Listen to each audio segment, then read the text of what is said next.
आज हम बात करते हैं प्री फर्टिलाइजेशन इवेंट की। सबसे पहले हम देखते हैं गैमेट्स। गैमेट्स कहाँ होते हैं, कब पैदा होते हैं, ये सब हम देखते हैं। गैमेट्स में हमारे पास ओसाइट्स एंड स्पर्मेटोजोआ आते हैं, ठीक है। दो इन ह्यूमन हम एम्ब्रियोलॉजी की डिस्कशन कर रहे हैं। ये जो हैं हमारे पास आर डिसेंडेंट होते हैं आप प्री मॉडल जर्म सेल्स के। प्री मॉडल जर्म सेल्स हैं वो बेसिकली कहाँ से ओरिजिनेट करते हैं? बेसिकली ये wall of the yolk cell of embryo, जो एम्ब्रियो होता है, ठीक है, उसकी जो योक सैक है उसकी वाल से ये ओरिजिनेट करते हैं और देन माइग्रेट होते हैं इनटू द गोनाइड रीजन में, ठीक है। जो एम्ब्रियो जो योक सेल है उसकी योक सैक की वाल से ओरिजिनेट करते हैं आप एम्ब्रियो की, और ये फिर क्या करते हैं, माइग्रेट करते हैं गोनाइड रीजन में। अच्छा, are produce in adult either oogenesis से हो रहे होते हैं या सुपरमेटोजेनेसिस की वजह से जो है वो प्रोड्यूस हो रहे होते हैं।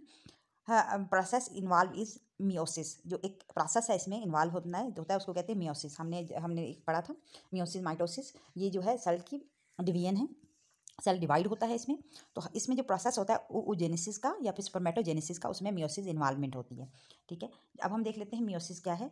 Meiosis occur only during the production of gametes. जो मियोसिस जो है ये अकर सिर्फ होता है जो प्रोडक्शन ऑफ गैमेट्स है उसमें होता है सिर्फ, ठीक है। बट माइटोसिस जो है वो अदर बाद में भी जो है वो होता रहता है, ठीक है। और ये होता है ड्यूरिंग द गैमेट्स की प्रोडक्शन में। हमारे पास जो है जो मियोसिस है वो हमारे पास 2 सेल डिवीजन होती है, उसमें एक होता है मियोसिस 1 और एक होता है meiosis 2 and result in the formation of gametes containing 23 chromosomes and 1 an amount of DNA. इसमें क्या होता है, मियोसिस के नतीजे में जब हमारे पास मियोसिस होती है उसमें क्या होता है 23 क्रोमोसोम्स बनते हैं और उनमें जो है 1 एन यानी कि हैप्लाइड नंबर ऑफ डीएनए होता है, यानी कि 23 और 1 एन उनके अमाउंट ऑफ डीएनए होता है, यानी कि हम 1 एन का मतलब है अमाउंट ऑफ डीएनए, ठीक है। अच्छा, आगे क्या है, प्रोमोट ऑप्शन सी, इसमें क्या होता है, इसमें promote the exchange of small amount of maternal and paternal DNA via cross over during the meiosis 1। अब इसमें क्या होता है, देखो जो हमारे पास मियोसिस है ना, हम जब मियोसिस की बात करते हैं इसमें एक तो हमें पता चला ए पार्ट में हमें पता चला कि इसमें ये सिर्फ होती है प्रोडक्शन ऑफ गैमेट्स में। दूसरा हमने पता चला कि ये 2 सेल डिवीजन से मिलकर बनती है 2 सेल डिवीजन होती है इसमें, एक होती है मियोसिस 1 और एक होती है मियोसिस 2। अब इसमें क्या होता है, जो हमारे पास नंबर जो होते हैं वो रिड्यूस होकर हमारे पास क्रोमोसोम्स जो नंबर ऑफ जो गैमेट्स होते हैं उनमें क्रोमोसोम 23 रह जाते हैं और उनका नंबर जो होता है 1 एन हो जाता है, ठीक है। अब इसका थर्ड पार्ट जो है इसमें क्या होता है, इसमें मैटरनल और पैटर्नल के जो में क्या होता है, होमोलोगस क्रोमोसोम्स होते हैं वो आपस में क्लोज आते हैं और उनमें क्रॉसओवर होती है ड्यूरिंग मायोसिस 1 में, ठीक हो गया। अब हम बात करते हैं ये हम फीमेल गैमेटोजेनेसिस की। फीमेल गैमेटोजेनेसिस इसके हम पिक्चर के से भी देखेंगे, फिगर भी देखेंगे और देखेंगे कि किस तरह होता है।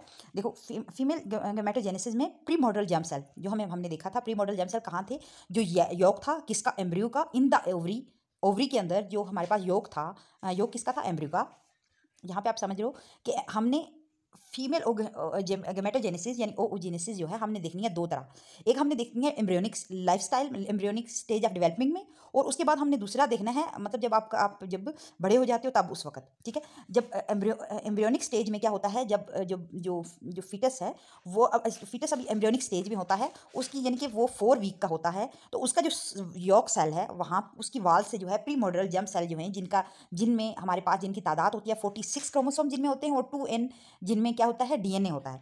अब क्या होता है, वो डिफरेंशिएट हो रहे होते हैं इनटू ओओगोनिया में, ठीक है। वो डिफरेंशिएट होते हैं ओओगोनिया में, और जिनमें उनमें भी क्या होता है, इन ओओगोनिया में भी इसका 46 क्रोमोसोम्स होंगे और 2 एन नंबर होगा डीएनए का। अब क्या होता है, अब ये जो हम बात कर रही थी किसकी, 4th week of embryonic development in ovary, ठीक है। अब क्या होता है, ओगोनिया जो है वो इंटर हो जाएंगे मियोसिस 1 में, ठीक है, undergo a DNA replication to form a primary oocytes. अब ये क्या करते हैं, डीएनए 1 में क्या होता है, डीएनए रेप्लिकेशन हो जाएगी, तो ये जो हमारे पास मियोसिस 1 है, ठीक है, मियोसिस 1 में डीएनए की रेप्लिकेशन हो जाएगी ना, जब रेप्लिकेशन हो जाएगी तो वो प्राइमरी ओसाइट्स बनाएंगे। अब प्राइमरी जब ओसाइट्स होंगे उनमें क्या होता है 46 क्रोमोसोम तो रहेंगे, बट उनका जो नंबर होगा ना वो इंक्रीज हो जाएगा, यानी 4n हो जाएगा, ठीक है। द प्राइमरी जो ओसाइट्स हैं वो फॉर्म हो रहे होते हैं by the 5th month of foetal life, जो 5वां महीना उसमें क्या होता है, ये ओसाइट्स जो हैं फॉर्म हो रहे होते हैं और remain dominant in phase diplotene. जो प्रोफेज है उसका जो प्रोफेज जो होता है मियोसिस 1 का, उसमें क्या है वो डोमिनेंट यानी अरेस्ट हो जाते हैं, यानी कि वो वहाँ तक तो डेवलप होते हैं, उसके बाद वो क्या वो एक किस्म का अपने आप को रोक लेते हैं, यानी अरेस्ट हो जाते हैं कि इसके बाद हमने कुछ भी आगे बढ़ना नहीं है, इसको मतलब इसकी डेवलपमेंट नहीं होनी, कुछ भी नहीं हो, यानी कि वो प्रोबर्टी तक वो वहाँ पे अरेस्ट रहते हैं, ठीक हो गया। यानी ये हमने क्या देखा, एम्ब्रियोनिक स्टेज में देखा। अब क्या होता है जब प्यूबर्टी हो जाती है, ठीक है, फीमेल की जब हम बात करते हैं ना, फीमेल की, क्योंकि ओजेनेसिस फीमेल का प्रोसेस है।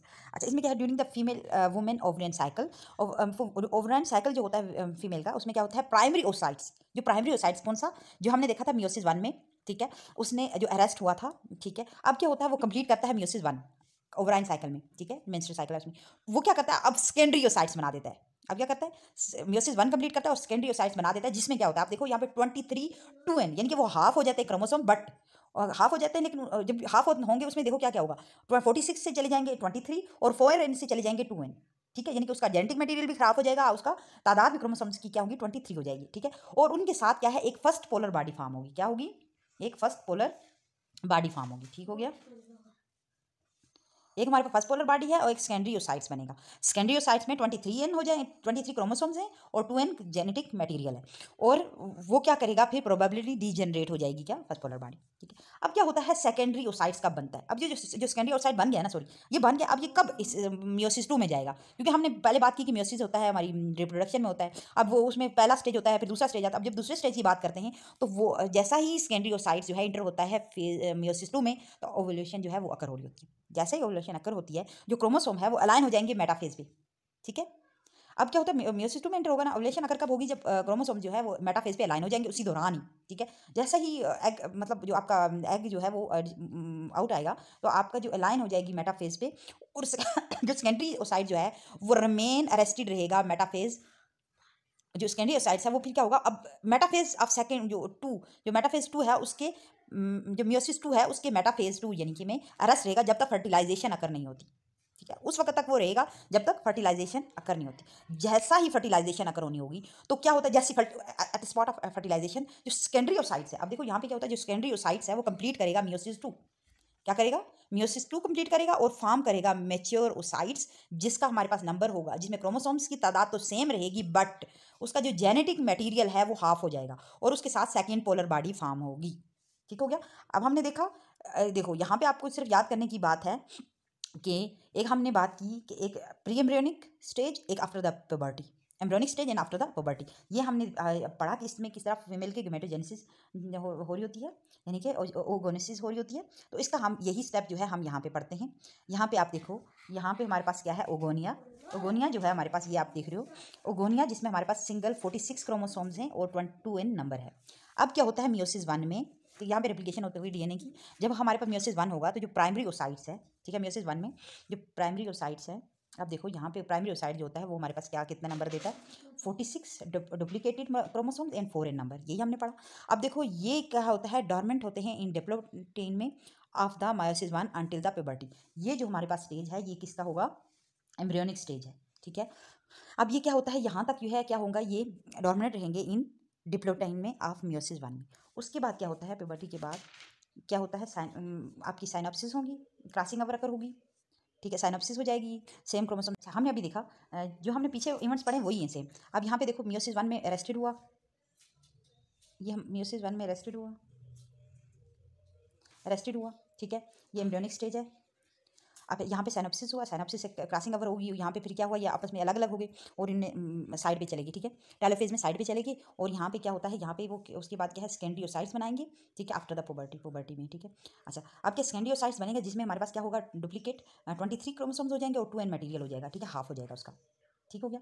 अच्छा, इसके साथ क्या होता है, देखो अब ये एंटर हो जाता है मियोसिस 2 में, जैसा ही मियोसिस 2 में एंटर होगा तो अब क्या होगा, इसके पास सेल डिवीजन अकर हो जाएगी, और जैसा सेल डिवीजन होगा ये क्या होता है, बिफोर द फर्टिलाइजेशन से पहले ये अरेस्ट रहते हैं, ठीक है, मियोसिस जो मेटाफेज में इन मियोसिस 2 में, ठीक है। देन जैसे ही फर्टिलाइजेशन अकर होगी तो ये क्या है, एकदम से सेल डिवाइड होगा, मैच्योरोसाइट्स बनेगा और single chromatid 23 single chromatid form हो जाएंगे और 1n इनका मटेरियल जेनेटिक मटेरियल होगा, उसके साथ सेकंड पोलर बॉडी फॉर्म होगी। ये वही प्रोसेस है जो हम पढ़ के आए हैं, बट यहाँ पे हम फिगर की मदद से देख रहे हैं।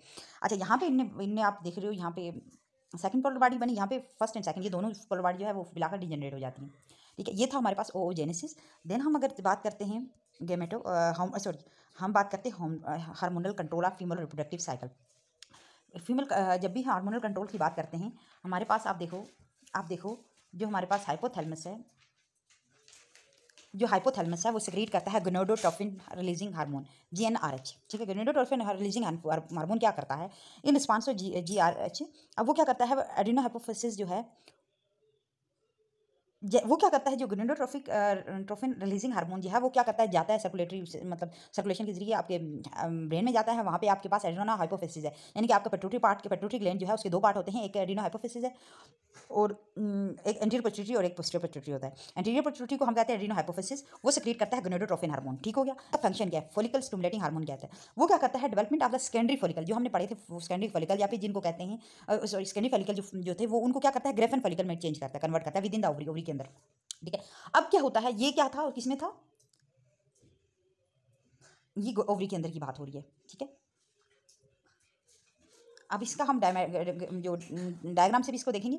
अब क्या होता है, एफएसएच ने क्या किया, फॉलिकल स्टिमुलेटिंग हार्मोन है, सेकेंडरी फॉलिकल को ग्रेफन फॉलिकल में कन्वर्ट किया विद इन द ओवरी। उसके साथ क्या हो, ग्रेनुलोसा सेल होते हैं किसके, सेकेंडरी फॉलिकल के और ग्रेफन फॉलिकल के। वो क्या करते हैं, इसी दौरान क्या करते हैं, एस्ट्रोजन रिलीज कर देते हैं। एस्ट्रोजन क्या होता है, एक हार्मोन होता है, वो क्या करते हैं किसके अंदर, ओवरी के अंदर रिलीज करते हैं। अब जैसा ही एस्ट्रोजन रिलीज होगा तो वो क्या करेगा, एंडोमेट्रियम ऑफ यूट्रस जो है, आपका यूट्रस जो है उसकी एंडोमेट्रियम जो है, जो लेयर है, उसको क्या करते हैं, उसको इंटर करवा देता है प्रोलिफरेटिव फेज में। जैसा ही अब क्या होता है, प्रोलिफरेटिव फेज यहाँ पे होता है, तो उसी के साथ जो है उसी के साथ साथ क्या होता है, ल्यूटिनाइजिंग हार्मोन भी क्या कर रहा होता है, स्टिमुलेट करता है ओवुलेशन को। जैसा ही ओवुलेशन स्टार्ट स्टिमुलेट होगी तो जो ग्रेनुलोसा ल्यूटिन सेल हैं ऑफ द कार्पस ल्यूटम के, वो क्या करते हैं, इसी दौरान में प्रोजेस्टेरॉन रिलीज करते हैं। प्रोजेस्टेरॉन रिलीज जैसा होगा वो स्टिमुलेट कर देगा एंडोमेट्रियम को ऑफ द यूट्रस को, ताकि वो एंटर हो सेक्रेटरी फेज में। किस में हो जाए, सेक्रेटरी फेज में। जैसा ही सेक्रेटरी फेज में हो जाएगा होगा तो क्या चेंजिंग आएंगी, हम देख लेते हैं। ये हमारे पास जो है, ये देखो, ये हाइपोथैलेमस है, यहाँ पे हम देख लेते हैं। सॉरी, ये हाइपोथैलेमस में क्या क्या गोनेडोट्रोपिक रिलीजिंग हार्मोन रिलीज किया, उसने स्टिमुलेट किया एड्रेनल हाइपोफिसिस को। एड्रेनल हाइपोफिसिस में यहाँ पे क्या किया, कुछ हार्मोन रिलीज किए जो एक्ट करें। एफएसएच क्या करेगा, आपकी फॉलिकल स्टिमुलेटिंग हार्मोन है। ल्यूटिनाइजिंग हार्मोन ने क्या, ओवुलेशन अकर करवा दी एक साथ साथ।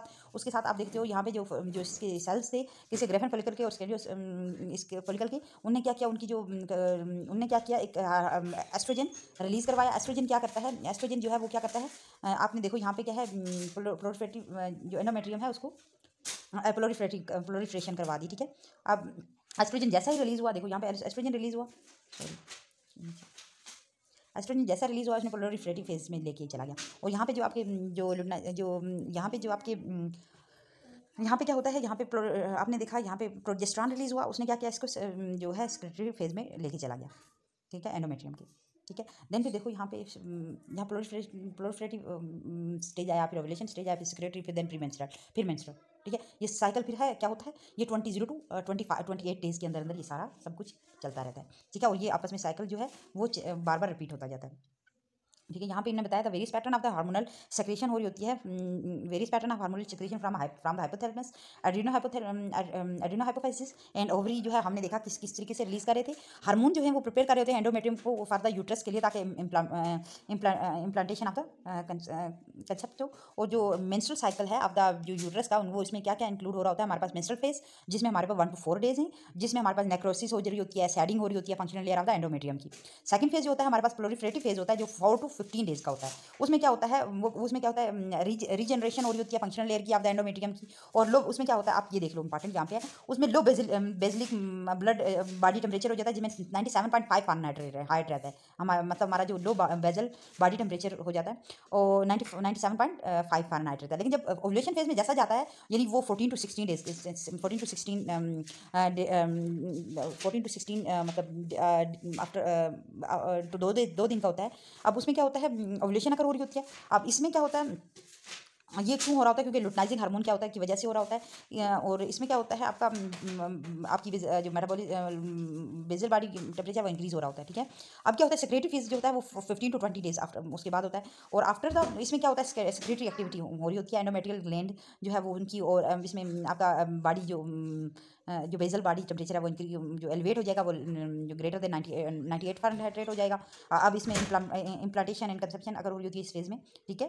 15 to 25 जो डे होता है उसमें। और इसमें क्या है, प्री मेंस्ट्रुअल फेज में जब क्या जो होता है 25 से 28 डेज का होता है। और इसमें क्या होता है, स्कीमिया हो रहा होता है, क्योंकि ब्लड सप्लाई जो है वो रिड्यूस हो रहा होता है ऑफ द एंडोमेट्रियम की वजह से। ठीक है। ये सब जो प्रोसेस था हमारे पास क्या था, hormonal control of the female reproductive cycle का था। अच्छा, जब हम बात करते हैं फीमेल, ये हम नेक्स्ट पढ़ेंगे, इसका भी पढ़ लेते हैं।